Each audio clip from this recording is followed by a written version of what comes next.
Good morning, everyone. Just waiting for a few more people to join.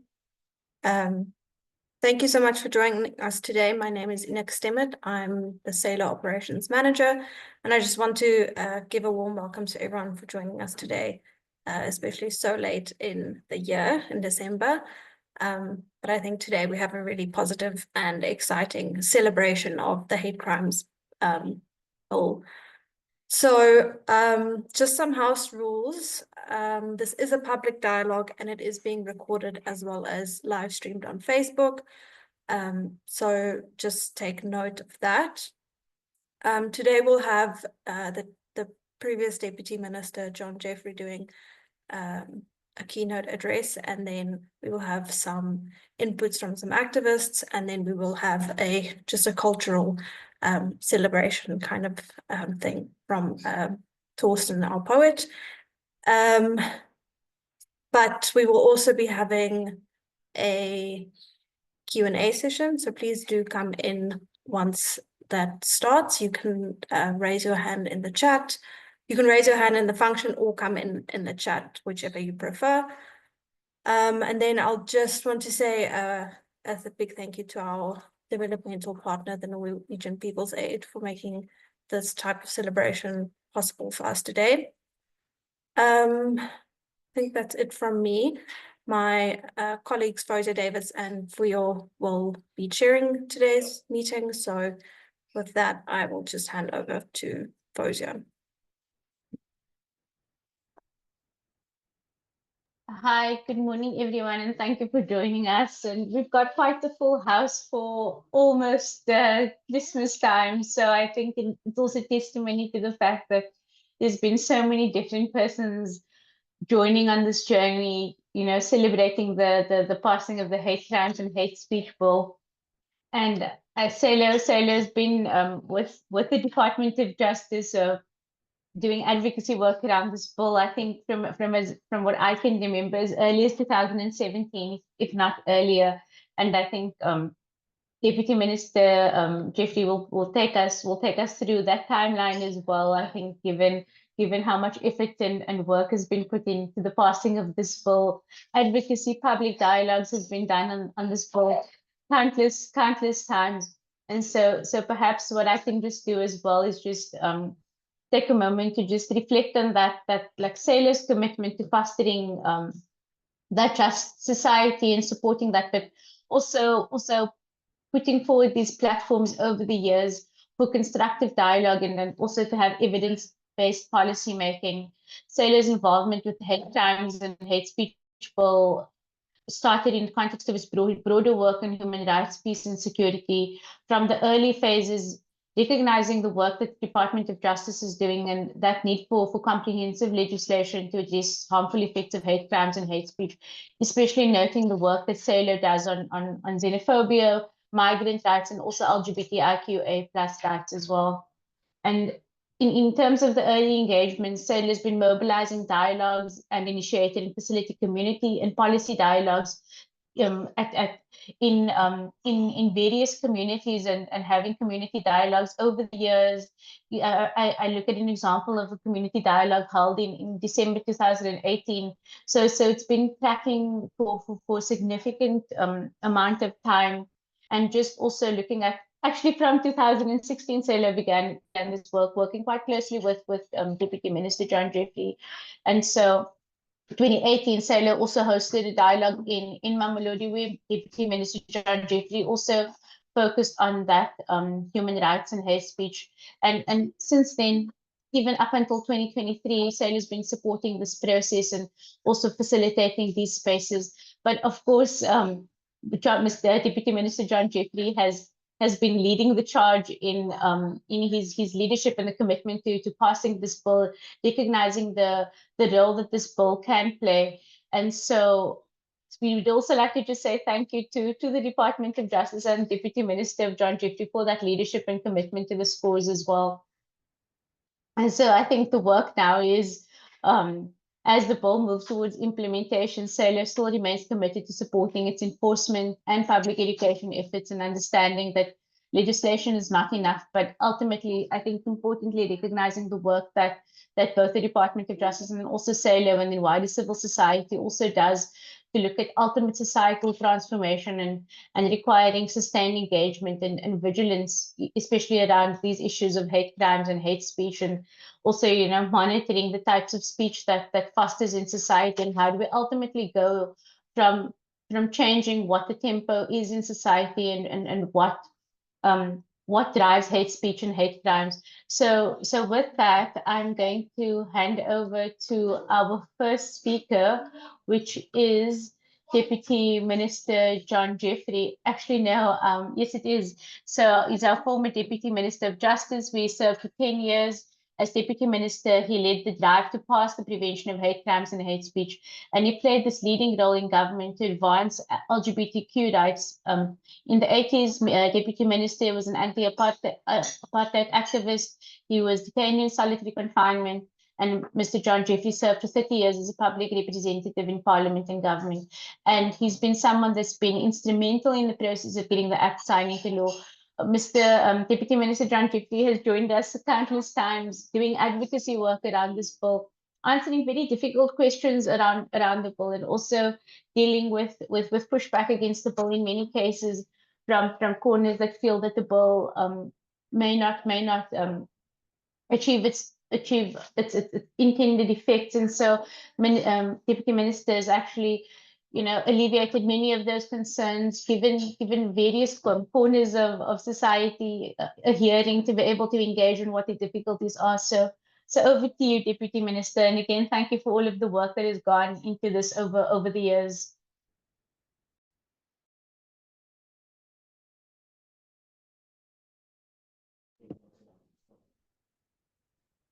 Sorry, it is my fault. Please unmute that. That's on me. Technical challenges. Are you there? We go. Thanks. Yeah, so I was just even though we made sign language an official language, I couldn't communicate because I wasn't being allowed to unmute. But good morning, everybody, and thanks for inviting me.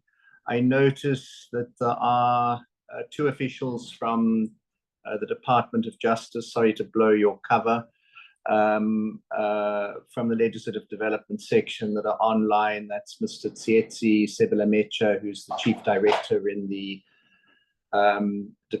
branch of Legislative Development, and then Mr. Henk de Prier, who was very active in the drafting of the bill.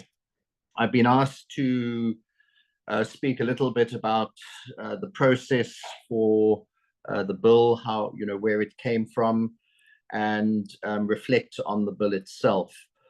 So, and I've been asked to do that in I think 10 to 12 minutes, so I will try and keep to that. But basically, the bill came about because largely responding to our international obligations in some of the international treaties, but to provide, and then also because hate crimes appear to be a growing problem around the world. So work was done in drafting a hate crimes bill. Civil society set up a hate crimes working group. The approach of the bill was to make existing crimes hate crimes if a motive could be proved that it was dislike of the group that the person was perceived to belong to that motivated the crime. In the process, though, we'd initially decided to leave out hate speech because it's a more contentious human rights issue, freedom of speech. But in the process of drafting the bill, there were a number of racially charged utterances on particularly social media, the infamous Penny Sparrow comment, and we then felt that was the ministry at the time, Minister Mike Masuta and myself, that we should include hate speech in the bill. Currently, hate speech, or before this, hate speech was dealt with by PAPUDA, the Promotion of Equality and Prevention of Unfair Discrimination Act, which provided for violations of the right to equality to be taken to a civil court, an equality court, which exists at all levels of the courts, magistrates and high court. So disputes on hate speech could go there, but that was a civil remedy. So the issue was, it was up to the person who felt aggrieved to take the case there. The second area was there is a crime of crimen injuria, which is an old, from the name you can tell, a Roman Dutch crime. But it wasn't particularly clear how well it fitted into to the issue of hate speech.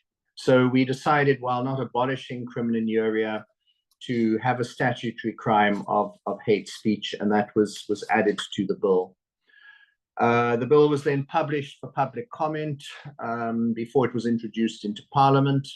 There were a number of engagements with civil society organizations, particularly Christian organizations, more evangelical, I suppose you could say, Christian organizations who were concerned whether the hate speech provisions would prevent them from preaching what is in the Bible, which is things like the verse in Leviticus about a man who lies with a man, or whatever your translation is, has sex with a man, must be stoned. And that wasn't referring to being under the influence of cannabis. So there would be issues like that. Anyway, we had a lot of engagements. We then put in a partial exemption or a higher bar for different categories for reporting, for artistic creativity, and for proselytizing, for preaching into the bill, that basically you could say what you wanted, but you couldn't, what you said couldn't constitute incitement to cause harm. For everybody else, the provision was that it couldn't be harmful. It didn't have to necessarily incite. So the bill went out for, the bill was introduced into Parliament in 2018. There was then a delay because there was a court case on the provisions of PAPUDA, the Kwelane case, where Mr. Kwelane, the late Mr. Kwelane, was a columnist who had made some derogatory comments about gay people, and he'd been taken to the Equality Court, I think by the Human Rights Commission, and it had ended up with the Constitutional Court, needing to rule on what was allowed and what was not. The Constitution provides for certain limitations on speech, particularly relating to race, religion, but it wasn't on sexual orientation. But the court, although it wanted the section to be read conjunctively, not either or, but did say that it was possible to restrict speech on other provisions. And then there was an extensive process in Parliament, which culminated in the bill being passed by Parliament in 2023. Generally, we'd managed to get consensus, which was quite important, from a wide range of parties. The parties that opposed the bill were the Democratic Alliance, the Freedom Front Plus, the Al-Jamaa Party, which is, I think, was probably more on issues of religion and homophobia, and the African Christian Democratic Party. The president has then assented to the bill, but it still has to come into effect because there's certain preparations that have to be made. And I'm told, and Mr. Sebela Mecha can add more if he's willing, that the department is, I think, targeting March for implementation. Although, no disrespect, I generally find things take a bit longer. And so I would have thought it's probably safer to say it would be implemented in the first half of next year. What the bill does is, as I've said, just to briefly run through that in the remaining minutes, creates an offence of a hate crime, which I explained earlier. An existing crime becomes a hate crime because of the motive. It creates the offence of hate speech, which is that you've got to communicate with a clear intention to be harmful or to incite harm and to promote or propagate hatred. And it's based on certain grounds. The grounds are then in the definition clause, which are albinism, and we basically, Parliament picked grounds that were the most serious. People can get killed because of having albinism. But albinism, ethnic or social origin, gender, HIV or AIDS status, that was an issue because although a lot of the stigma has gone, in the past people were killed because of their HIV or AIDS status. Nationality, migrant, refugee or asylum seeker status, race, religion, sex, sexual orientation, gender identity or expression or sex characteristics, and lastly, skin color. So those are the grounds for hate speech. Those grounds are fewer than for a hate crime. For example, occupation or trade is if you commit a crime against somebody because you don't like their occupation or trade, the fact that they are a e-hailing driver and you are a taxi driver and they're competing, a metered taxi driver, and they're competing with you, then it can be a hate crime, but not hate speech. The reason, for example, we left trade or occupation out was that we didn't want politicians or lawyers claiming that they were being subject to hate speech, and therefore, particularly with politicians, curtailing freedom of expression. So anyway, the key thing is the two offences of hate crime and hate speech. Then there's provision for the victim impact statement in court, which can be led already, but the provision requires that it must be led, and if it's not led, the prosecutor must give an explanation as to why it's not led. It can be an organization with expert knowledge or experience of the group to which the victim belongs or is perceived to have belonged, that can also give the impact statement. So it specifies that it's a broader range of people. One of the issues in terms of the penalties, well, the offences are increased because the crime was seen as serious. There isn't provision for alternative sentencing. We were concerned that might confuse the judicial officers and the prosecutors, but they can be led or it can be followed if necessary. Then there's provision for national instructions from the Commissioner of Police in terms of how hate crimes and hate speech must be reported, how they're to be investigated in particular, and then also for training for officials, and similarly from the National Director of Public Prosecutions, the circumstances in which a charge in respect of an offence of hate crime or hate speech may be withdrawn or prosecution stopped, and the leading of relevant evidence. And then also a requirement for training courses.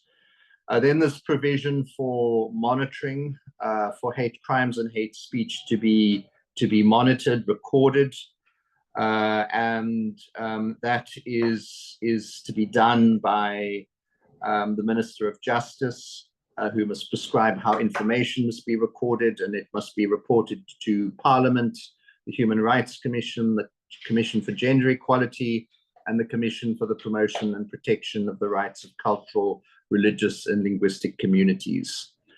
And then there's a provision on the prevention of hate speech, which is that the state, the Human Rights Commission, and the other two commissions that I mentioned have a duty to promote awareness of the prohibition against hate crime and hate speech, and that the president may assign one or more cabinet members to develop programs to conduct education and information campaigns to inform the public about the prohibition, to give assistance to people who want to lodge a complaint, and to train officials.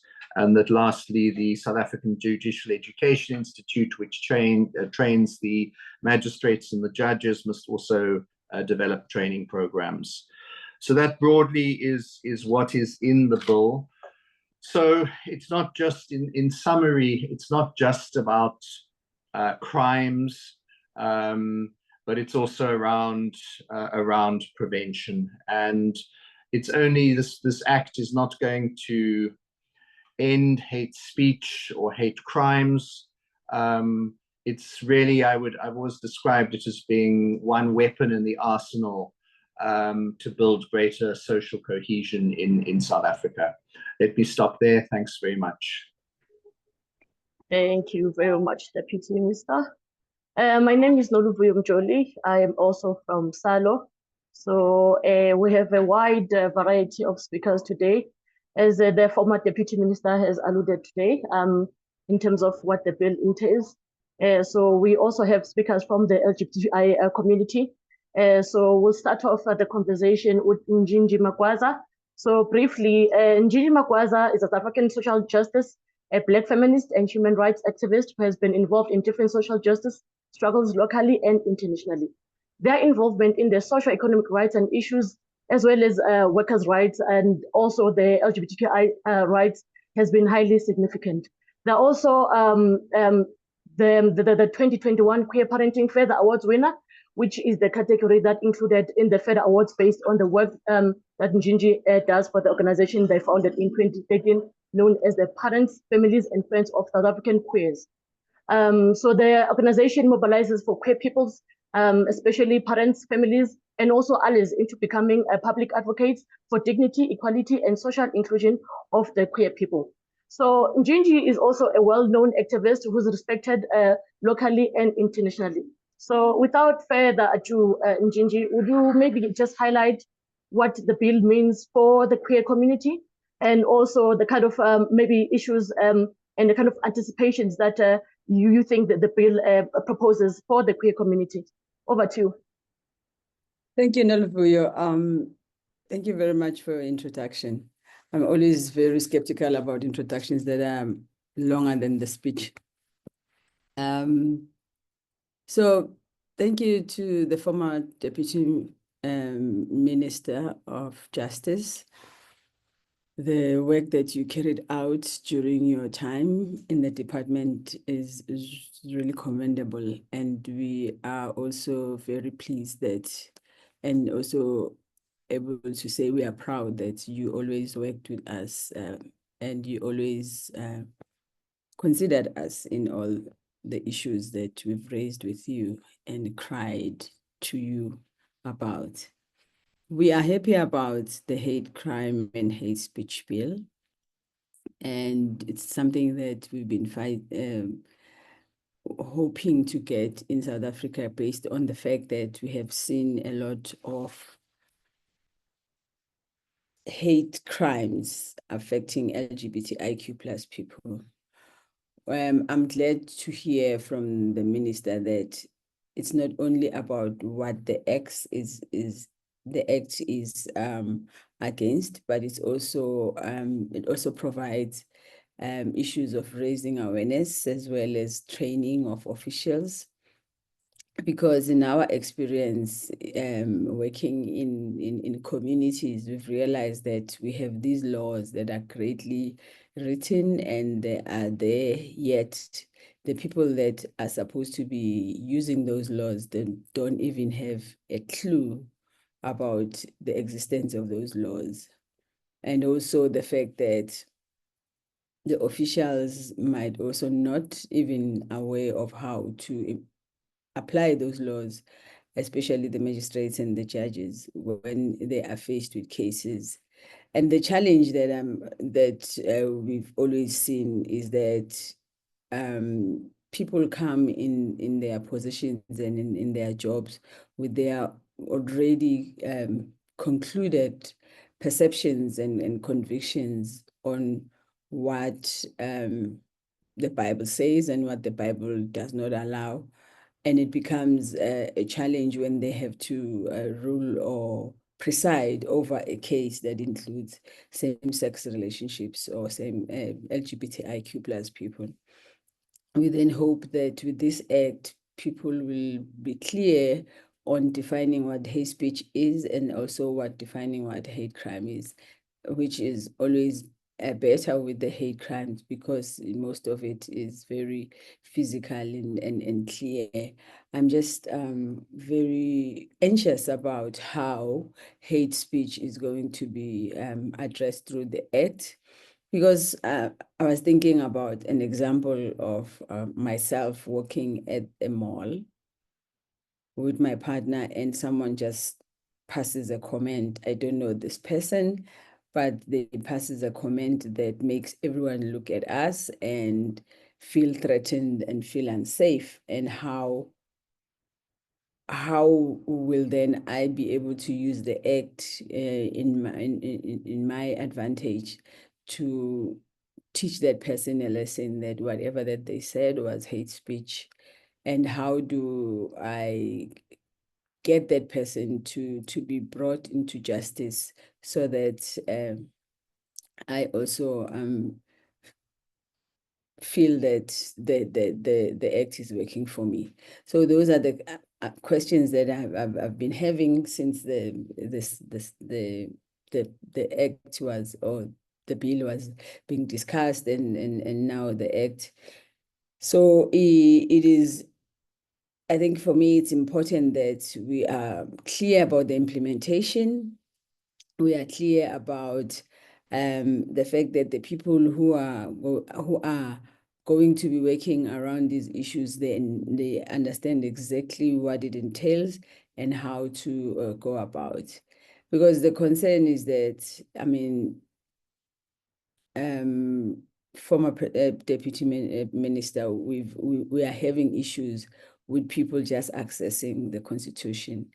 I don't know how many times I've written to the department here at provincial office requesting some copies of the Constitution, and it is very difficult to get them.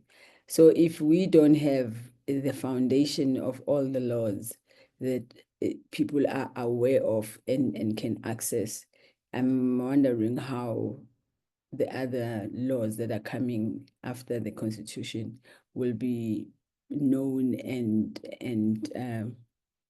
shared amongst the people, and also so that people can know how to use them and be and feel that they are protected, and also feel that they are citizens of this country and well looked after by their government. Yeah, I'm going to stop there. Thank you. Thank you so much, Gingy. Thank you very much. So one of the arising issues from your speech right now is the issue of several laws that are coming to place, but finding that people on the ground are not familiar with them. I think that is a similar situation we also found in the public dialogues that we conduct physically, where people know or are not even aware that there is such a bill in place, and so not also clear on how this bill is going to affect their lives or on how they could access it. So one of the issues that came with the fiscal dialogue that we had was the issue of how would we record an offense, because people just insult you from nowhere. So then how would you prove in court that this has happened to me? So I think those are some of the nuances that we need to refine going forward. But without further ado, let me introduce the second speaker, who is also from the LGBTI community, who's going to be also shedding light on what we are talking about today. So Rochelle Hester is a poet, a performer, and also an LGBTI activist.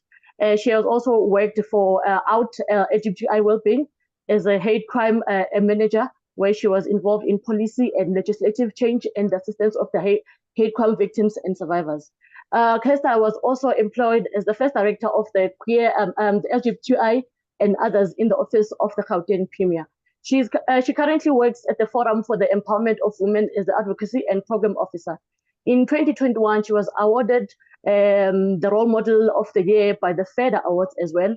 So without wasting time, I'm just going to hand over to you, just maybe to build up basically on the work that you've been involved in, and also how the bill applies to you, and maybe break it down to the masses who may not be clear on some of the issues that people are raising. Over to you, Kester. Good morning, everyone. Happy to be here. Greetings to everyone that is in the meeting. And yeah, I do want to echo what Njinji has said to the former Minister of Justice, John Jeffries, who's really had political will to drive this bill for us. And luckily for us, it was then assented to by the president before the next election. I think it's been at least 3 elections since the prospect of the bill was introduced, and now it's an act. And I think we have to give context as to what that means. So having worked as a hate crimes manager, there was various coalitions and also various task teams that I was involved in. And specifically the hate crimes and hate speech, the hate crimes working group, I think they've been at the advent of really creating a framework in terms of what hate crimes and hate speech looks like. And I think I want to discuss the necessity of this first before going into the nitty-gritty of the practicalities of the act itself. So within the context of South Africa, we know that, you know, after apartheid, there have been many means through the constitution to bring together means of restitution and reformation. I think in terms of racialized terms, we've definitely managed to, you know, kind of create the mechanisms that are accountable to society and, you know, taken it with the utmost seriousness. I think in relation to other populations, it hasn't been as fervent. And, you know, that's where we need to really look at why hate crime still exists in our country and, you know, what kind of structures and push is actually necessary so that we did not even need to get to the point of having an act, but thank goodness we have it. I think the act itself speaks to the fact that there is a huge prevalence of this in our country, and the extent is not really known. So in the realm that I work in, which is specifically in relation to LGBTI persons, at the moment, we have had an entity that's spoken to monitoring hate crimes, and this was also then chaired by the former deputy minister, and the entity is called the National Task Team. So through the National Task Team, we have tried to collate hate crimes through all various provinces. We've worked with the South African Police Service and also then the National Prosecuting Authority to keep tabs and monitor and escalate these hate crimes so that we get feedback through what is called the Rapid Response Team, and who convenes every month. This has been exceptionally helpful in relation to LGBTI hate crimes, and it's also given us a measure of keeping tabs on what the kind of delays are in terms of getting justice for victims of hate crimes, but also the nature of hate crimes itself. And so just speaking to the nature of hate crimes, what we found is that usually LGBTI persons specifically are met with extreme violence. There's a desecration of the body. The message is very clear, not just in terms of that individual, but to the whole community that there's no measure for you, or there's no space for you in South African society. We've also found that most of these hate crimes happen within the township arena, and usually the victim is known to the perpetrator. And so often what happens is that even with arrests, victims and survivors have to cohabitate with the alleged perpetrators of these crimes. We've also found that in terms of sentencing, there hasn't been really a strong measure of, let's say, there's not been a strong measure of long sentences or harsh sentences for hate crimes. And so the precedents that have also been set hasn't been what we've been looking for in terms of that. I know in terms of some of the cases, some of these perpetrators have been let out on bail very easily. Some of them have been forced to just pay fines, and the sentencing still also needs some work. So I will say, through the National Task Team, having just come from a tour around the country and engaged a lot of the provincial task teams that report to the National Task Team and form part of the National Task Team, what I found is that there are mechanisms in place for reporting crimes, but yet there's still not awareness around the National Task Team itself.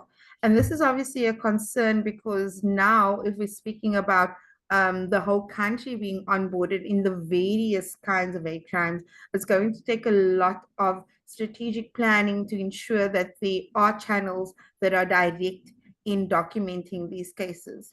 I'll give you an example of the province of Mpumalanga. When I did training there recently, there was not a single crime there was not a single hate crime reported. And of course, this is really not reflective about what happens on the ground. And so it begs the question, why aren't these cases reported? What are the obstructions to ensuring that the community is actually vocal in terms of knowing where to go and what? Rochelle, there's a student with your mic. I don't know, there's some, if you could try again. We are missing a lot of words. Can you hear me now? Yes, you're audible now. Please try again. Okay. Yes, I was just saying that, with the low reporting in Mpumalanga itself, so definitely secondary victimization is still something that occurs throughout the country. When you go to report to the police, they question you about your orientation. They will make commentary about, for instance, the instances of hate crimes. And so this also begs the question about how we are then going to be able to streamline this and onboard the entire country. I do want to speak a bit more before the act about the National Task Team. And so the stance has been taken. This work has also been ongoing for a long time, and it has been somewhat of a saving grace to the LGBTI community. At this point in time, we have successfully worked with the South African Police Service to sensitize a lot of the police stations, but there is still leeway for work to be done. And I think particularly with the NPA, we've seen that there's been some kind of pushback and a lack of political will when it comes to LGBTI cases. So prosecutors themselves do not show up for court. They'll tell victims not to pursue crimes in terms of the framing of hate crimes, or they'll ask them to be satisfied with lesser sentencing. And so we need to work on those mechanisms. At this point in time in the country, we have about 30 cases on the hate crimes roll, and 30 is too much. If we think about the protections in our constitution, which speak to non-discrimination based on orientation, gender identity, and sex, it's very blatant that we need to take these issues of LGBTI lives as seriously as we do in terms of racialized terms. And so the Deputy Minister had mentioned Penny Spadder. We also know the case of Vicky Momberg. And I found that even when it comes to LGBTI hate speech, I think Steve Hofmeyr is probably the one prime example of where the law has worked, and he was then forced to do a payout for his derogatory language in society. So just with the act itself, I think my concerns are the same it is at the moment with the National Task Team. The National Task Team has developed a national implementing strategy, and this strategy looks just not at the active measures to hate crimes, but also preventative measures in hate crimes. And so we're looking at a scope of 5 focus areas that really hones in on how we then approach society, how we involve various stakeholders, from government to civil society organizations, to people in communities, to stakeholders that are from traditional backgrounds, from religious backgrounds, Chapter 9 institutions, to really onboard everybody in the way forward of implementing this strategy. And so we're looking at things that a few few mechanisms that are in place, like if we talk about media awareness, if we talk about dialogues, if we talk about public engagement, and those are some of the things that we've been looking at. However, the problem is that when this bill, this let's say the strategic plan was okayed by cabinet, the costing of it was 60 million rand. And unfortunately, that at this point in time, the Department of Justice has only been allocated 1 million rand to this plan. And so that is defeatist in itself. If you do not monetize bills, if you do not monetize acts, if you do not monetize strategic plans, then it becomes a theory and it doesn't become a necessity of a document that can be mobilized in practicality. And so in the same way, I am concerned about the Hate Crimes and Hate Speech Act. I think we need to have definitive budgetary allocations into the efforts that it promises to fulfill. If we speak about education, we need to know whom are the individuals that are going to providing this national education. If it is the South African Human Rights Commission, are they at the helm of having the scope of what hate crimes looks like in the country? I know we've been mostly vocal as LGBTI persons in terms of hate crimes, but we have to take into account hate crimes that affect foreign nationals, hate crimes that affect people of various religious groups. And so those things also need to be honed in on. And so when we speak about the education, there's a definite need still in terms of the police, just in terms of their systems, to document hate crimes in itself. At this point in time, even though the act is in effect, if I go to the police station and I say that I've been affected by a hate crime, the possibility of the police knowing exactly how to help me is slim to none. Similarly, I don't think that our law bodies as yet have been onboarded as well. And so there's that aspect that requires education, and also there's an aspect of the act that speaks to research and documentation and information correlation. But in addition to that, the citizenry also needs to be informed on reporting mechanisms. And so this is important when we come to understanding the definition of hate speech, the definition of hate crimes. Njinji had mentioned, for instance, passing through a mall and someone then saying something derogatory to you, but also the scope of what online hate speech looks like, what it looks like in the workplace, what it looks like in our homes as well, and also tying it in with the national strategic plan, which speaks to issues like domestic violence, which can be construed as hate crimes if you are being punished, for instance, in the home as a child by a parent. And so there's a lot of nuances that we need to unpack in terms of the act. We need to define specifically these areas that need to be focus areas in elevating these cases, in elevating the reporting, in ensuring that all aspects of people that are in the justice cluster, but also in the social cluster, are onboarded for the reason to know how to respond, how to escalate, and also how to then ensure the safety of the citizens.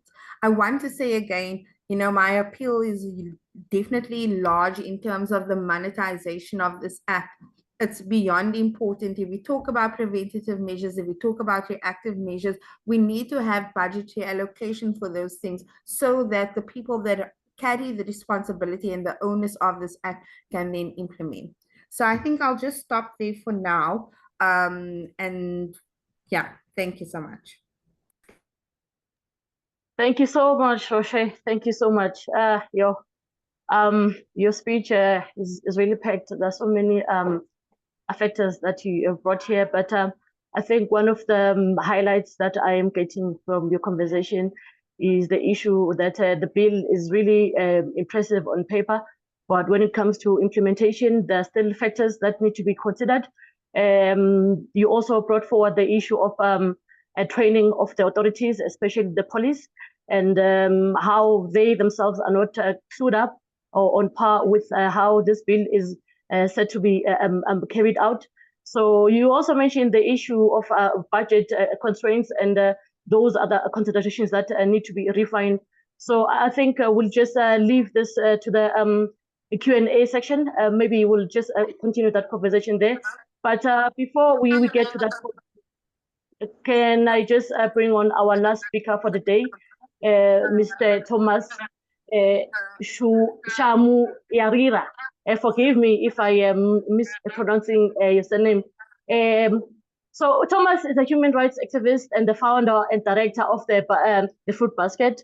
So briefly, the Fruit Basket is a transgender and migrant-led organization which advocates for the rights, freedoms, and safety of the LGBTQI migrants, asylum seekers, and refugees living in South Africa.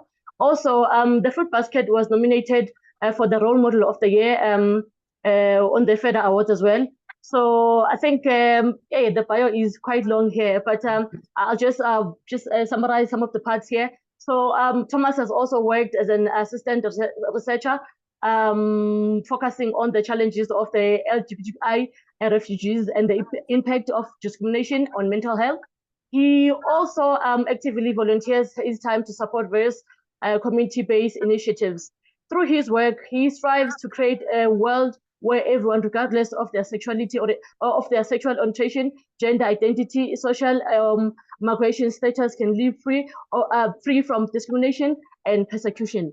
So lastly, Thomas is also the chairperson of the Community Advisory Board of Viz Reproductive Health Institute Transgender Clinic. So Thomas, over to you.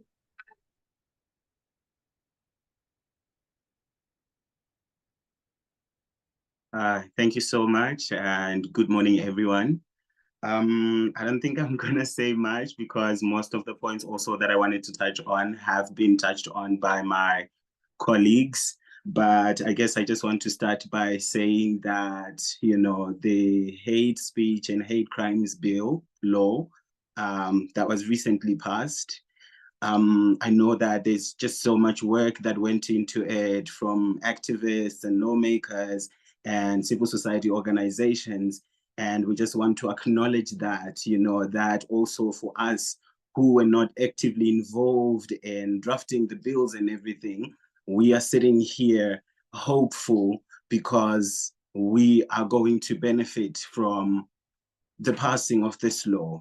And also just to echo Njinji's sentiments, I want to thank also the former Deputy Minister, John Jeffrey, for also just when he still was the Deputy Minister, that he was available for us and also just answering whenever we called to him, and just for recognizing our community, really. So thank you very much for that. You know, we are sitting here today also because of the contributions that you have made and for always standing with our community.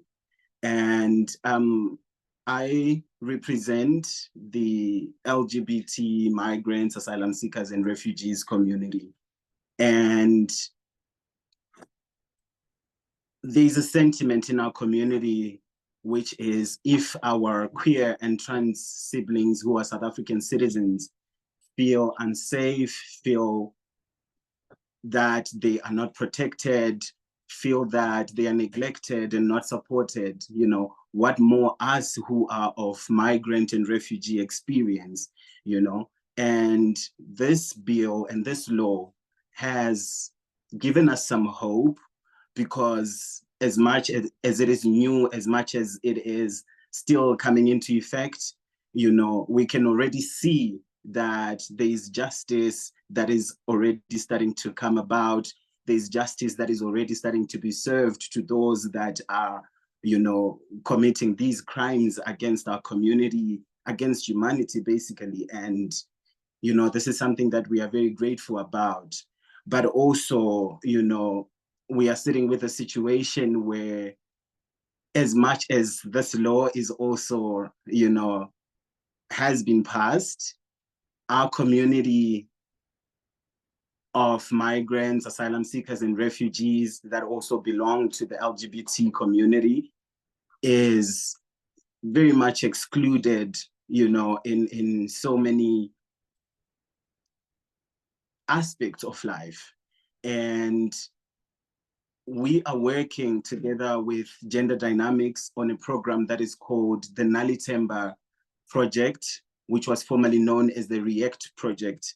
And what this project is about is that we are documenting cases of human rights violations that are experienced by LGBT people in the country. And obviously the Fruit Basket is focusing on those that are of migrant and refugee experience. And when we are looking at the cases that we are documenting daily, you know, we realize that there is still so much protection and safety gaps that are there. And we are hoping also that this program will also feed into the implementation of this hate crimes and hate speech law, because we are not only documenting these cases, we are also responding relevantly according to each case that comes to us. And we find that while we are trying or while we are attempting to respond, we are still facing a whole lot of challenges where we are sitting with a person who has tried to get their status legalized in the country, but because of also so many other challenges that they face, they have not been able to. So if someone comes to us and they say, hey, I am a transgender woman, I am a refugee from this country, and I am doing survival sex work, and during work, I was violated in this way, I experienced this kind of violation. We are sitting now with this person and we are still trying to figure out how do we then navigate this response that we are trying to give to this person. So you being undocumented, it means that we are going to have challenges with law enforcement. You being undocumented, it means that when we approach the healthcare department, it means that we are also going to face some challenges because there is this documentation that is a basic requirement for you to be able to get the service that you need. So for us also, I guess I want to emphasize on the importance of the training that was mentioned by the former Deputy Minister to say that it is very important that all of these institutions that are in the country should be sensitized, should be trained on how to respond also when it comes to people who are of migrant experience, who are of refugee experience, when they are undocumented, understanding that one being undocumented is not by choice, one being undocumented is not being rebellious, but there are also challenges in the system that have stopped people from getting the documentation that they require in order to regularize their stay in the country. So that kind of training will also be able, because when we are talking about the Constitution, when we are talking about this law as well, in particular, it's saying that people that live in the country deserve this kind of protection. People that are living in the country are entitled to this kind of protection, to this kind of safety, and to these kinds of rights. So as much as, yes, it is right, it is correct, it is the law that anybody who is of migrant and refugee experience in the country should follow the necessary steps to get documented. But also, the laws and the Constitution are saying that we should be able to put people's humanity first before any legal documentation, before anything, and offer them the protection and the services that they require. So I'm also very happy because the law is talking about the issues that it has recognized, and it is also coming in and giving in the kind of response mechanisms that should be put in place. And I think that, you know, that should also be something that should be prioritized, the sensitization and the training, because if that doesn't happen, our community, which is of intersecting minority identities, where if it's not one's SOGI status, then it is their nationality, then it is their skin color, then it is this, you know. So I think there is sensitization that needs to happen so that, you know, our community can be able to get the kind of support that they need. And we are hoping also that this REACT program that we are running and the data that we are collecting will be able to feed into the implementation of this law. And, you know, we will get to a point where we will say that, you know, our community is also safe, and the protection gaps and the safety gaps that have been there are slowly being filled.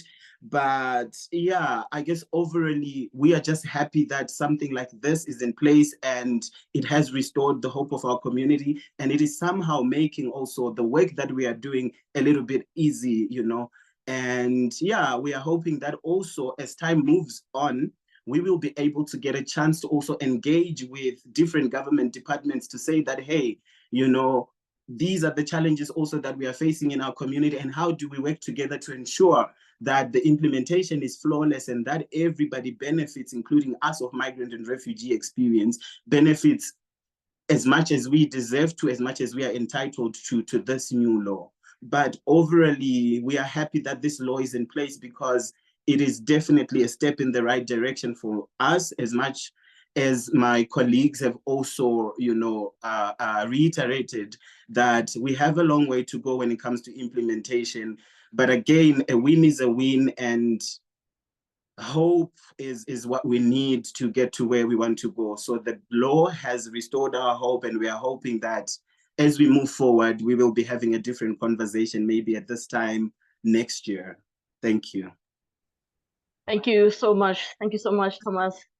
So at least there's some positive feedback besides maybe the unsureness, basically, of around the bill itself. So I think what Thomas is highlighting right here is that it's positive. It's good news that the law is recognizing that human rights for all, and also human rights for queer people, especially transgender people, are as vital as any other human beings.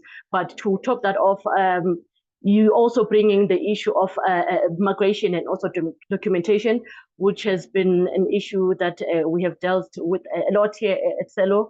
So it's really intriguing and interesting that this is being brought forward also in relation to the bill that is just waiting for the president's signature. So thank you so much to the speakers that have spoken here today.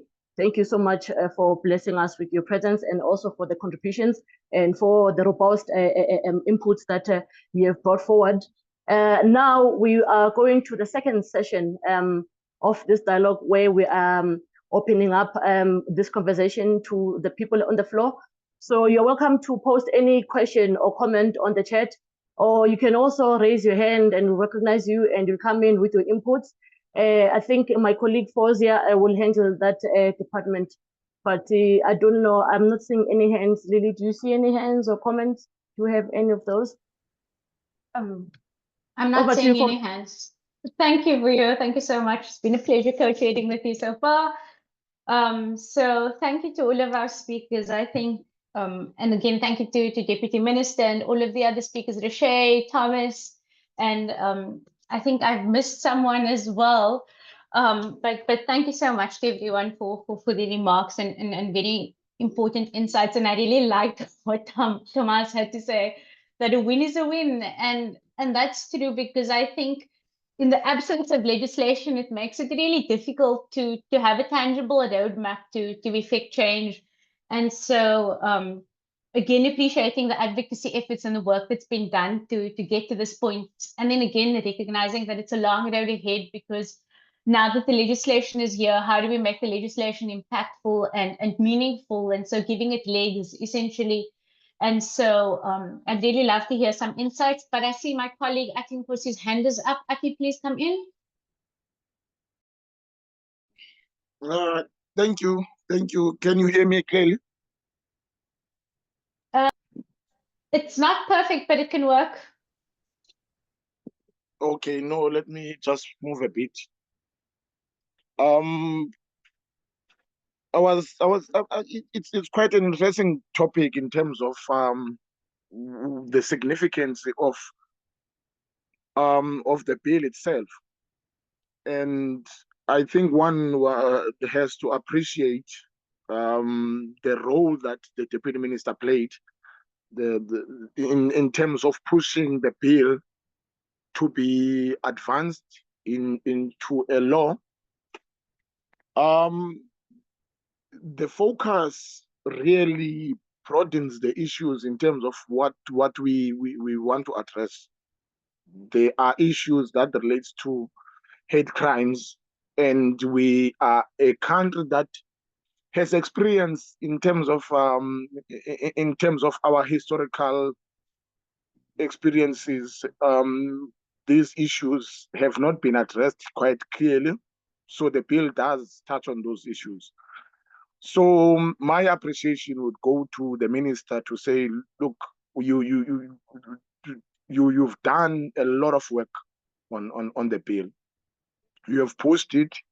You have worked hard to advance its significant aspects. You have explained it to us for quite a lot of time, and we understand it broadly in terms of what it seeks to address and what are the key issues that it seeks to make sure that they are no longer a problem for the Republic.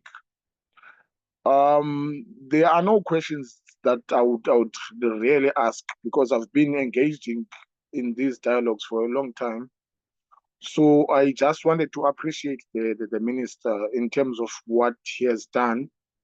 And this signifies the role that government plays in addressing all the issues that we're facing. So that for me, that's the key things that I wanted to speak about as we close these sessions, these dialogue sessions for SAILO. Much appreciation to the deputy minister, and hoping that in his role, he will continue to advance the key issues that relate to issues that affect ordinary people in South Africa. Thank you very much. Thank you. Thank you so much, Ati. Over to you, Deputy Minister, if you can take that one. My understanding that Ati wasn't asking any questions, so I appreciate the positive comments that were made by Ati and by other speakers. Yeah, I can't say more than that, I don't think. Thank you. Thank you. Lily, your hand is up. I wanted to just go, like, I agree with Ati's comments, and also just to say further that I think we're grateful for the work that people inside of government have done, but we also just to really say and acknowledge that we know that the change is made in society through activists and through the work that activists have done through organizations, through communities, and we know that this act has only gotten to the point that it is because of the kind of activist work, and how grateful all of us as the LGBT community and as society at large are for the work that people have been doing. Yeah. Thank you so much. Virginia, your hand is up. Yes, thank you. I want to ask a question to the former Deputy Minister. Actually, this is a cry for help. So there are cases that we have in court, but we have experienced a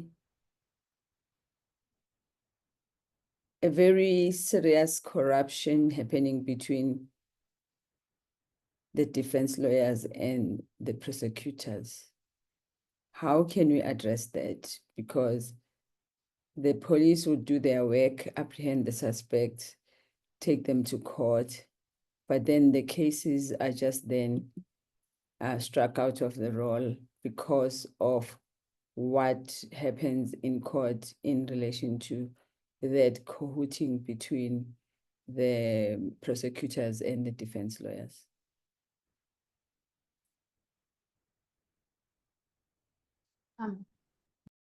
Virginia, I'm not sure if you can maybe elaborate on that one. I think it's I think it's a little bit unclear in the sense if there's a specific issue that you're referring to. Yeah, so I think Roche touched on it. So a case will be taken to court. We have a current case of a minor who was who was almost killed by people through that he connected with through Grindr. And there's been delays and delays and delays where the defense lawyer has been raising issues that are not even relevant, especially after I found that out after I spoken to the chief prosecutor. And the magistrates who sit up there does not have any understanding of what is happening. The prosecutor that was responsible for that case did not come to court, and the junior prosecutors would just present to the magistrate and say, the prosecutor is not present, and present the case. And then the defense lawyer will always raise the same thing, so that the magistrate then gets to say, if there's nothing happening from the prosecution, then this case will be out of the roll. And you can see that there is corruption that is happening between the defense lawyers and the prosecutors, junior prosecutors, who are creating this situation of delays, and as if there's nothing happening from the prosecution, so that the case can be struck out of the roll. This is not the first experience. This has been a trend where you go to court and then the cases end up nowhere. Thank you. So Minister Jeffrey, Deputy Minister John Jeffrey, would you be able to come in and perhaps speak to that? Yeah, look, I know a little bit about that. Well, there were cases because of basically, I think, gay men getting tricked on the dating app Grindr, and which resulted in them getting kidnapped for ransom. I assume it's one of those cases. I'm not sure if that was listed, and Roche would be able, I think, is more in touch, whether it was listed as a hate crime case with the National Task Team. It should have been, but I don't know if Roche has any information on this.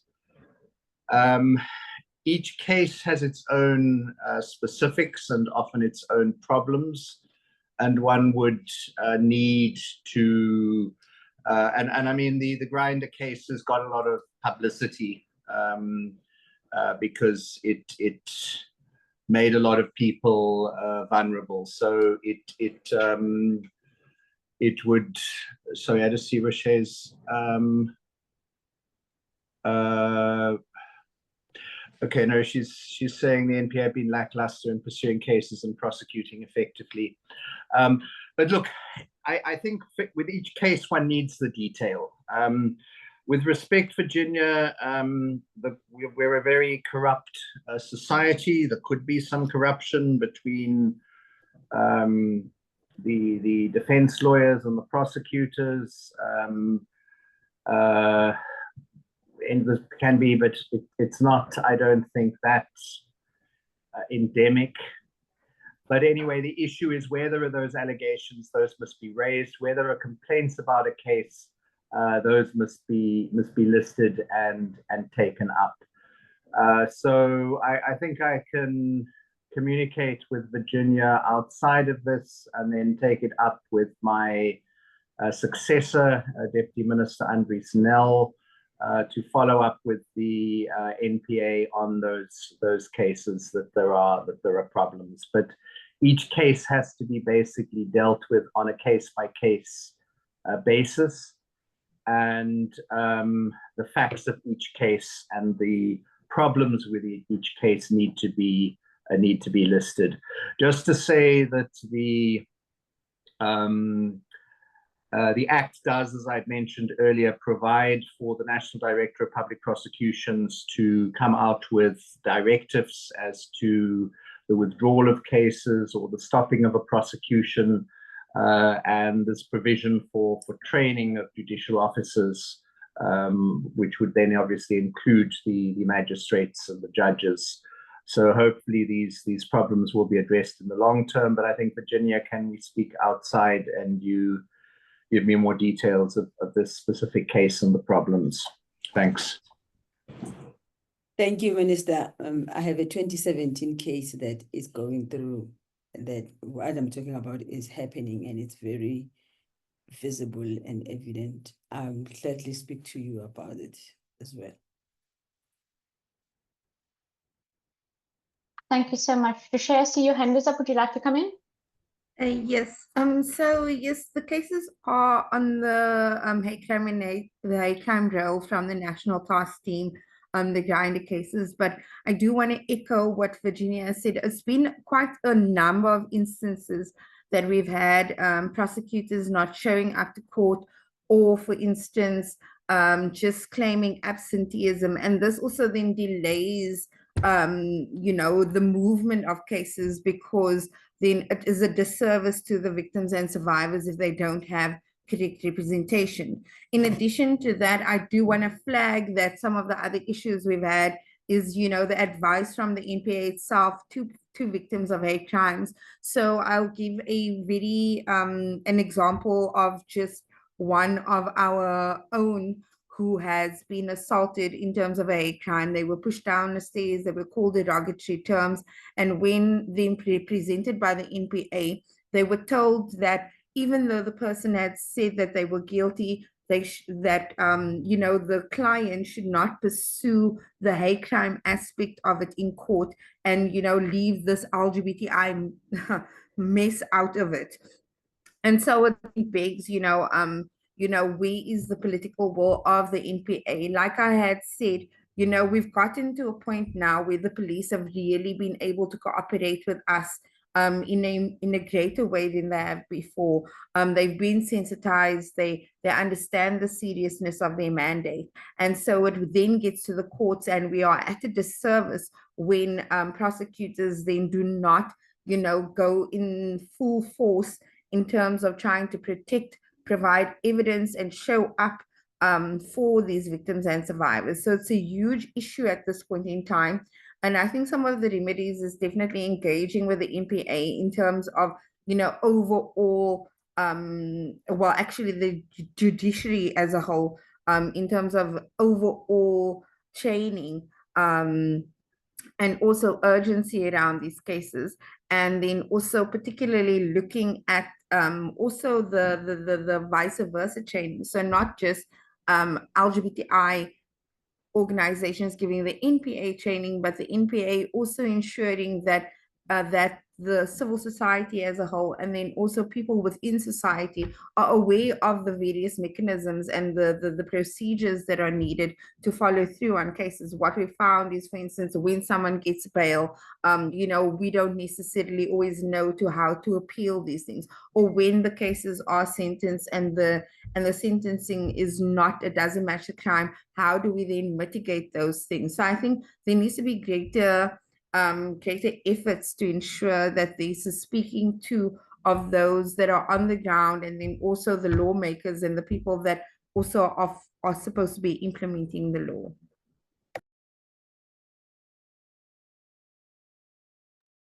Thank you so much. Are there any further questions or comments on what the previous speakers had said? I think from my side, a point that I wanted to ask perhaps to Deputy Minister, and also to Deshay as well, and Virginia, who spoke of these issues.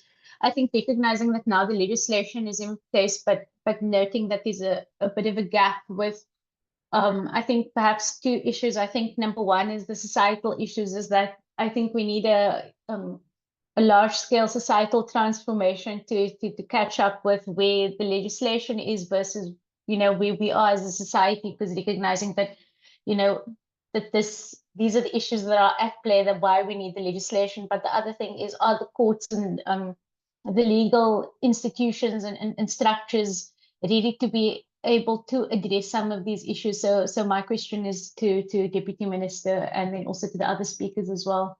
Rishay, I see your hand is still up. Is there an additional point that you'd also like to add? Legacy hand. Okay, thank you. Lily? There's some stuff in the chat. Oh, great. Okay. And then I see here somebody, Newcastle said secondary victimization is also a serious issue when it comes to the support system. I wish there sincerely could be a way that we could move and evolve from that issue. I think, again, speaking to the question that I'd ask is, at a societal level, while the legislation speaks to where we want to be as a society, ultimately free from hate crimes and hate speech, is again what Newcastle is now mentioning, is that secondary victimization that takes place through the court system. And are the sort of implementers of the legislation caught up with the legislation, even at a societal level, in the way that they treat the victims of hate crimes and hate speech. And then Rishay also mentions in the chat the NPA has been lackluster in pursuing cases and prosecuting effectively to ensure justice for victims and survivors. James Chapman says, it's good that we are addressing this topic on International Migrants Day, given the substantial levels of institutionalized xenophobia and lack of political will to call out or take to task xenophobic comments and incitement by senior government officials. How does one implement the acting and the NAP in the current context? So I think all three of those comments speaks to the catch up that needs to be made by government officials themselves in their engagement with victims of hate crimes and hate speech. So over to the speakers.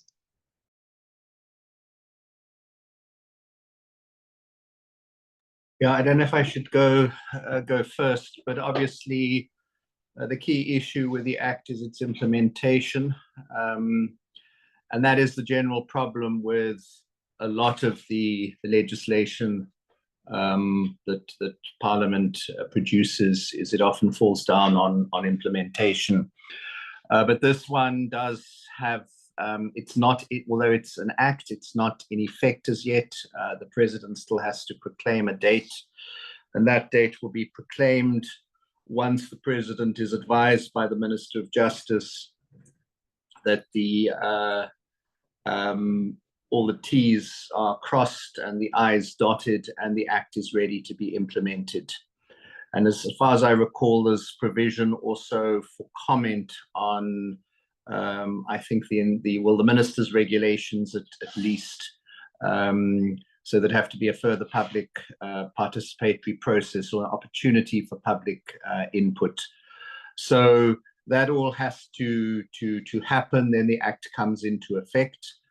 I think it's crucial on civil society to monitor government and to call out government if things are too slow.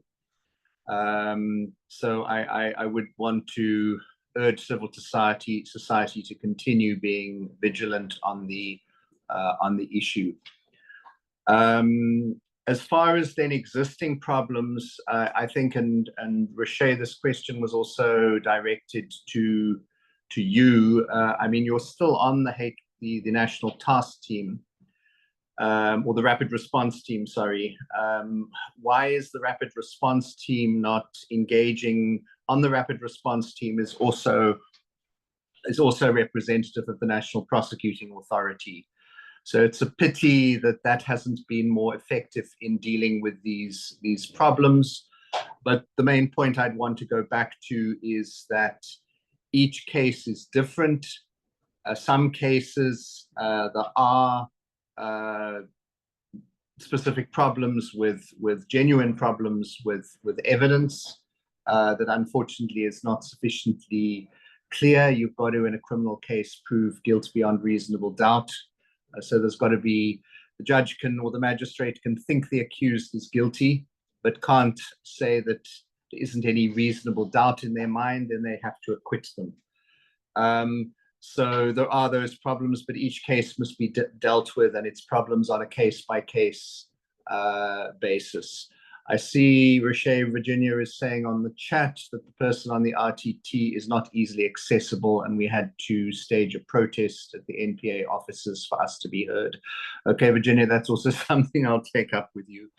But yeah, that would be my response on implementation, particularly for civil society to continue being vigilant. On the last point on the migrants, well, look, the Act does provide for, I mean, it was specified under hate speech. In fact, there were amendments made to that section by Parliament to widen the ambit, just not issues of hate speech only on the basis of nationality, but also asylum seeker status, those kinds of things. So when the Act comes into effect, if there are problems about utterances by people, whether they're government officials or not, those hopefully would be taken up.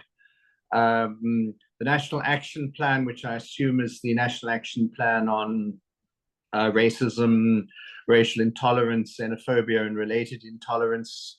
Again, civil society needs to be vigilant in terms of monitoring that.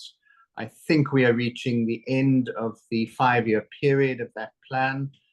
So there needs to be another plan drawn up, and civil society should also pressurize on that. Thanks.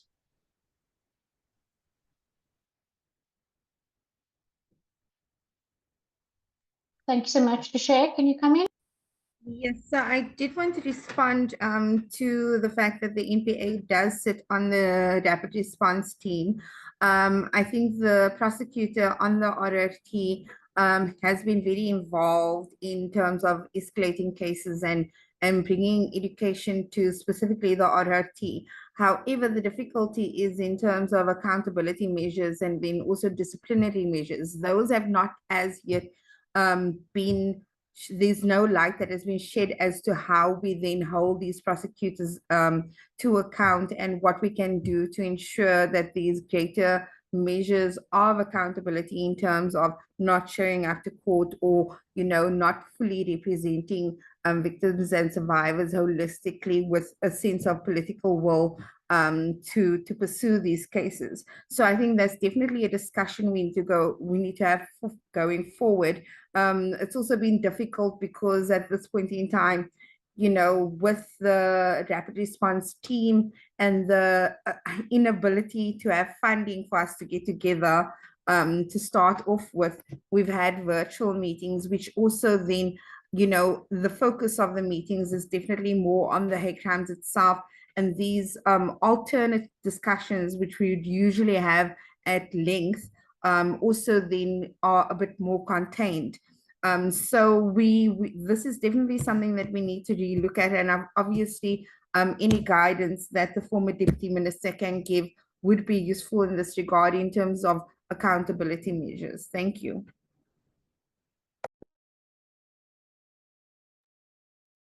Thank you so much, Deputy Minister. I see that you are very popular today, so I think a lot of the questions will come to you, I think, and I suppose quite naturally, given your role with the bill. So apologies, but back to you again. Don't worry, he's strong. Yeah. No, look, I thought it was more just commentary from Roche, which is noted. But I think that civil society, I mean, there's meant to be rapid response teams at a national level and a provincial level. So national and Gauteng in this case. And I think civil society needs to, I mean, yes, government often changes its reps. I don't know what's happening with the NPA, but that should have been taken up with them, whether it's even up to the level of the National Director of Prosecutions or the Deputy National Director for the National Prosecution Service, Rodney de Kock. You've got to, when you engage with government, you've got to keep at it. Bureaucracy is often difficult and slightly dysfunctional. So I really would, again, I'm throwing this back to civil society, but urge civil society for a more coordinated approach in keeping the pressure on government. Thanks. Yeah, I think going back to the sort of opening remarks that that I was making is that I think as we're moving to the hate crimes and hate speech bill being in a sort of different phase, and so now the public dialogues around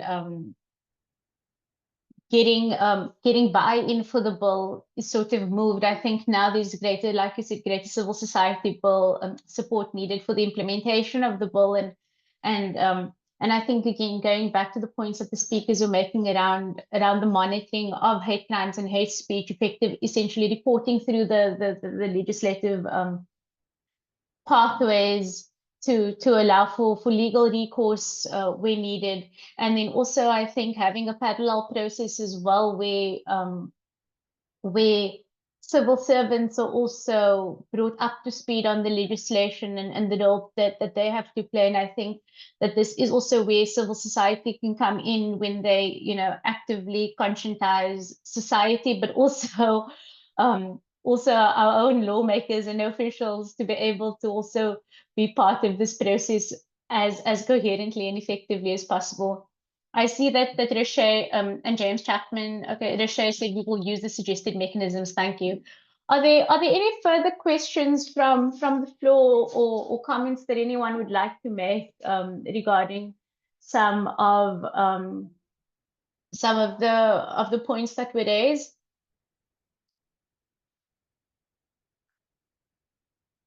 If not, then if okay, I see that Sipho, please do come in. Greetings everyone. Thank you so much for the feedback presentation, and it's just a comment and probably also based on the PR part of the resources from the department, especially when it comes to constitutions and pamphlets, in terms of doing dialogues instead of calling the department to come itself. I think they should also improve on that department, because I definitely understand sometimes resources they could be finished in time.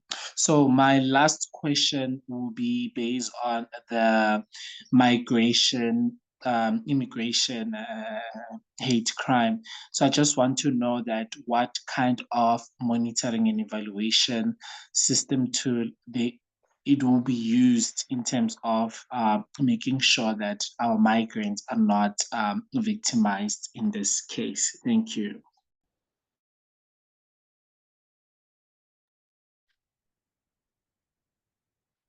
Thank you so much.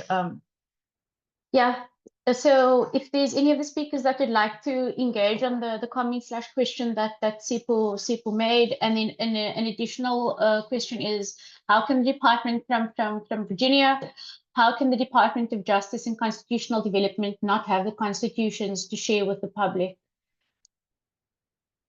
Okay. Oh, so you're saying that there's a lack of a physical copy of the Constitution, Virginia. I think maybe if you can come in to just speak to that point a little bit. Yeah, so the work that we do, we try to raise awareness for LGBTIQ plus people, as well as their parents and family members and allies, to understand the Constitution and the human rights around sexual orientation, gender identity, and sex characteristics. But whenever we talk about the Constitution, out of 100 people, you'll find that there's only one person who has seen the Constitution, which is very sad. And when you request for the copies, it's either you are told that there's no budget for developing further the booklets, or you just don't get a response, and you don't have the copies to share with the constituencies, which is sad.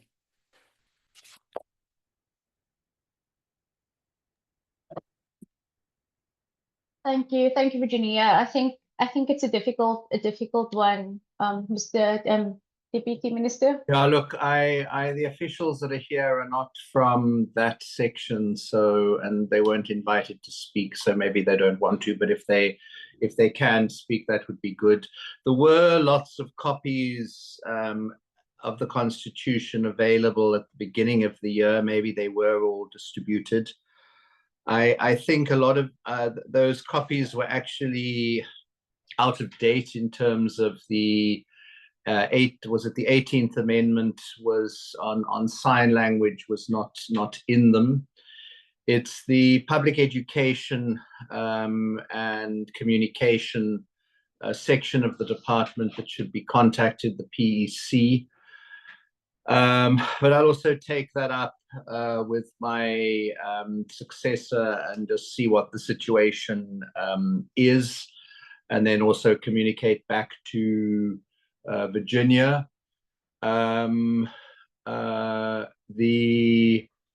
The Constitution has been, as Virginia, well, they're available in all 11 languages, and there's also some copies available in Braille, but Braille, because it is indentation on a page, the copies of the Constitution in Braille are very big. Otherwise, it is available on the department's website and other websites, and you can in fact break it down on the Justice website. You can go to a particular chapter. So there is that, but obviously you've got the problem then about printing it out and things like that. Yeah, so I think that responded to that issue on the Constitution. Thanks. Thank you. Maybe just to say, there was at the start of my term, there was a greater involvement from civil society in constitutional education. And unfortunately, those people in civil society who were very passionate have left, have gone on to do other things. But that did result in, I think there was a committee at one stage on constitutional education, and I think the Human Rights Commission set up a particular structure on that as well. But you know, it's so if there are activists who want to get involved, I'm sure that then the space can be found for that. On the question of, I think, was Sipo's point on supporting migrants or victims of hate crimes or hate speech. Well, obviously with a hate crime, when the act comes into effect, you've got to report it, and then it can go into the system, and there's provision for monitoring. But until such time as that happens, I think the best remedy avenue would be the South African Human Rights Commission, because they should be taking up these cases. Thanks. Thank you so much. Can I now call on speakers to give their closing remarks, and then if there's any sort of last inputs that they'd like to make, I think please do use that as a forum and an opportunity. And then again, I'm going to pick on the Deputy Minister and on what, even though he's not in office any longer, but what's your sort of envisioning for the legislation going forward, and the implementation thereof, and then also the same question to the speakers, Njinji, to Rashay, and then Thomas as well. Thank you to all, and again thank you to the speakers. So handing over to the speakers to do their closing remarks.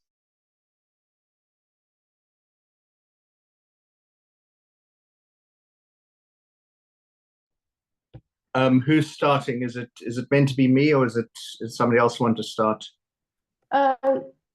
Rashay, your camera is off, so I'm going to go off script a little bit and then put you on. So I'm going to put you on the spot. So please give us your closing remarks, and we can go to Deputy Minister, then Njinji, and then Thomas, please. Yeah, I was just taking note of the question that was also asked in the chat by Sipo, saying, what are your organizations going to do to ensure that the act is actually put into practice? So I want to address that quickly and just say holistically in conjunction with my closing remarks is that, we need to strengthen reporting mechanisms firstly. And I think that means that we need overall education when it comes to the systems of what reporting looks like when it comes to the South African police system, but also then speaking to what the previous deputy minister has said about the South African Human Rights Commission. I think a lot of the difficulty is that people do not access the South African Human Rights Commission. They don't make use of the Commission of Gender Equality, and also we know that our equality courts have holistically been underutilized.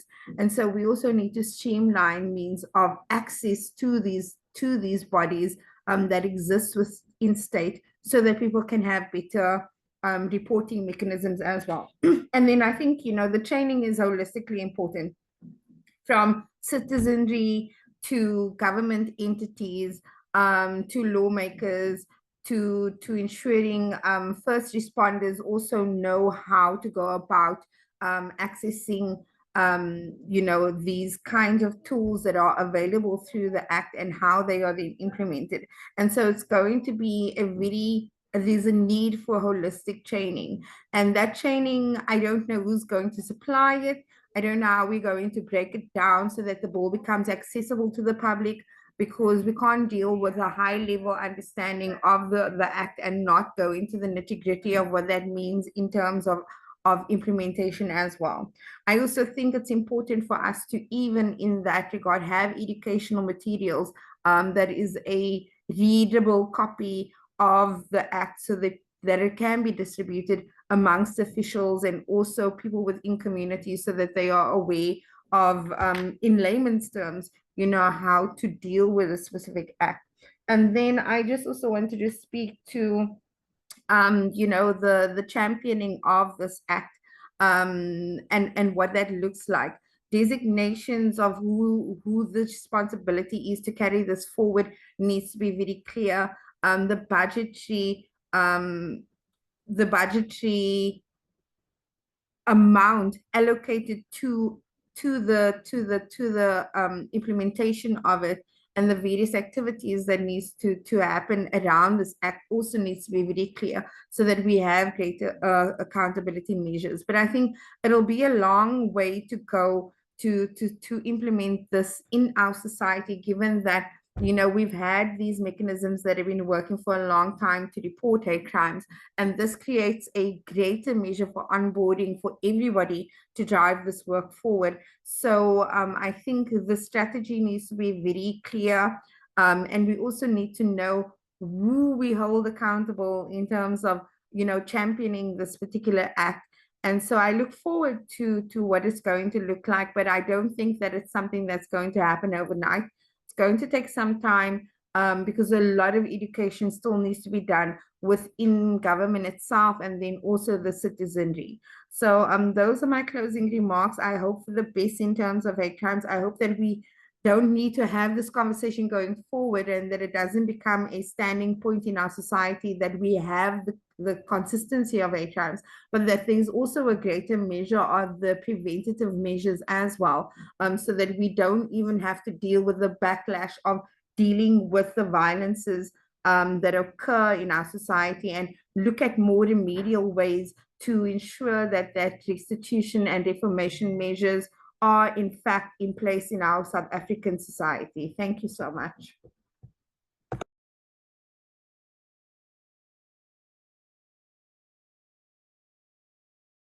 Okay, I can come in because I can even say same as above from what Roche has said. But I wanna then add to say, I would like to point out that in the implementation and the training that will happen around applying the hate crime and hate speech act, it should also be noted that there are hate crimes and hate speeches that are happening from home.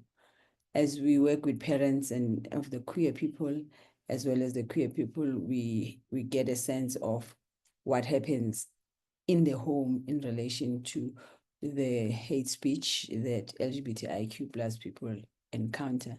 So those are one of the things that I would like or aspects that I would like to be included in the implementation so that we know how we assist LGBTIQ plus people who are faced with those situations. And I want to also state that we all know the Constitution talks about the rights for everyone, and with only one exception of the right to vote. So that means even our comrades who are migrants in this country can be protected by this law, and therefore that means all those are going to be working on implementing this law will bear that in mind without having to raise the issues of migrancy, but provide a service for everyone as it is stated in the Constitution. Thank you for the opportunity. Thank you so much, Njinji. Can I now go to Deputy Minister, please? And then after that, Thomas, and then Torsten will be reciting a poem for us. Okay, look, I've spoken quite a bit, and I think it's been a very useful discussion. Just to emphasize that the national instructions from the Commission of Police and the national directives from the National Director of Public Prosecutions that requires consultation with the DG of Justice, and but not really with the public. The minister's regulations, though, it's specified in the Act that Parliament, they must be submitted to Parliament for approval 60 days prior to publication in the Gazette, and then there's a deemed approval if Parliament doesn't approve them within 60 days. So that process would still be happening. I assume that would be happening in the new year. Yeah, thanks very much. Thank you, Minister. Thomas, will you please come in? Yes, thank you. So from me, I guess I just want to also ask the former Deputy Minister if we can also maybe have a conversation on the side to kind of also maybe pick your brain on how right now, before the law comes into full effect, how do we handle the challenges that we are facing, especially when we are trying to access, healthcare for our community members, while we are trying to also get, the support of law enforcement when our community members go through stuff.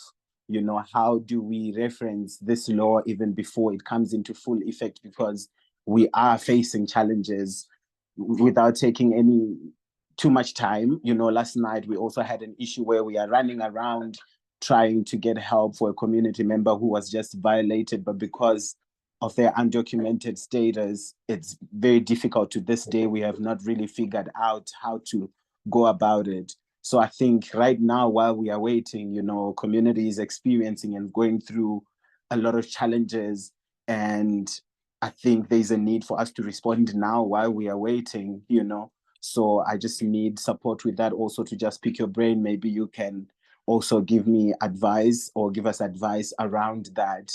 But yeah, overall, this was a very good conversation where, as much as I'm sitting here as a speaker also, I was also taking notes and learning a lot, and just, learning from my colleagues as well. And I've gotten some information also that is very helpful that I'm going to take and, pass on to our other colleagues who are also serving the queer and trans refugee and migrant community, to say, there's this information, there's this that we have learned today, and how do we strategize and move forward with this knowledge that we have also acquired.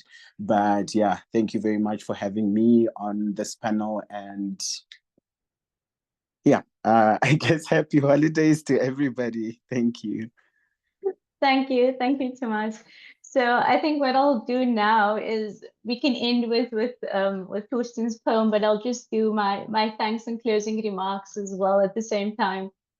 So I'll do my thanks, and then I'll do introduce Thorsten as well. I think just on behalf of the Southern African Liaison Office, I think thank you to all of you. It's the 18th of December, our last dialogue for the year, and I think to have a celebration at the end of the year, and I think recognizing the culminating efforts over the last almost 10 years.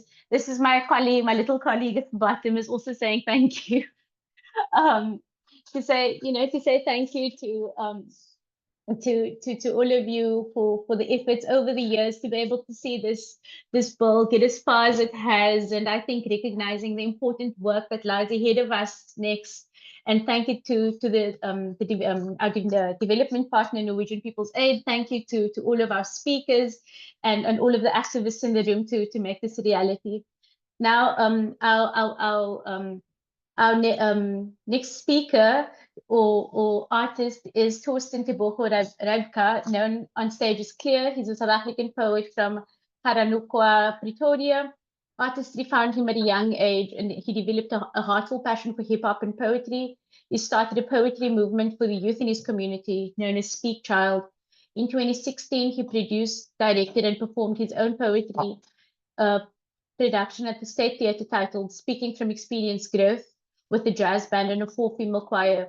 In 2017, he hosted the annual Tswane Speak Out Loud poetry competition, and he had the privilege to go to Washington, D.C. for a 2-week poetry tour hosted by Jonathan B. Tucker. And in 2020, he was invited to be a featured poet at the International Poetry event in Sweden. His plans to showcase more spoken word work through poetry productions, release anthologies, record poetry productions as albums, mentor more aspiring poets, travel the world, perform on various platforms and make a difference, and still change as much as possible. Thank you so much, Thorsten, and really looking forward to your contribution. Thank you very much, everybody. Thank you for inviting me. Thank you for welcoming me to this platform.